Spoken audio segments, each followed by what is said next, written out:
दिलचस्प और अजीब खबरों की दुनिया से आपको बताएं कि सऊदी अरब के मुकद्दस शहर मक्का मुकरमा में कायम म्यूजियम ऑफ कुरान करीम ने 13वीं सदी हिजरी 19वीं सदी ईस्वी का एक इंतहाई नादर और मुनफरद कुरान मजीद नुमाइश के लिए पेश किया है।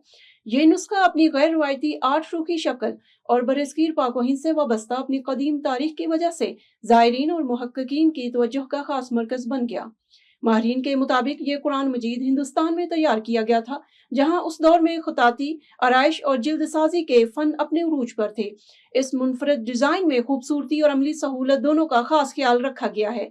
रवायती चकोर नुस्खों के बरक्स इसे 8 जावियों पर तैयार किया गया है, जो इस्लामी फन तामीर और जियोमेट्रिक आर्ट का हसीन इम्तजाज है। अमरीकी सदर डोनाल्ड ट्रंप ने कहा कि कुव्वत समाज से महरूम अफराद के इलाज से मुतालिक दवाई की मंजूरी दे दी है। अमरीकी सदर डोनाल्ड ट्रंप ने कहा कि कुव्वत समाज से महरूम अफराद के इलाज से मुतालिक अहम पेशरफ्त हुई है। जीन थेरेपी के जरिए कुव्वत समाज से महरूम अफराद का इलाज किया जा सकेगा। 2.5 साल के बच्चे का नए तरीके से इलाज किया गया, वो सुन सकता है। सदर ट्रंप ने कहा कि हमने जो सेहत से मुतालिक इकदाम किया, यकीनन फेक न्यूज भी खुश होगा। वजन कम करने वाली अद्वियात की कीमतें भी कम की गई हैं। 17 फार्मास्यूटिकल कंपनियां अमेरिका में सबसे कम कीमत पर अद्वियात फरोख्त करेंगी।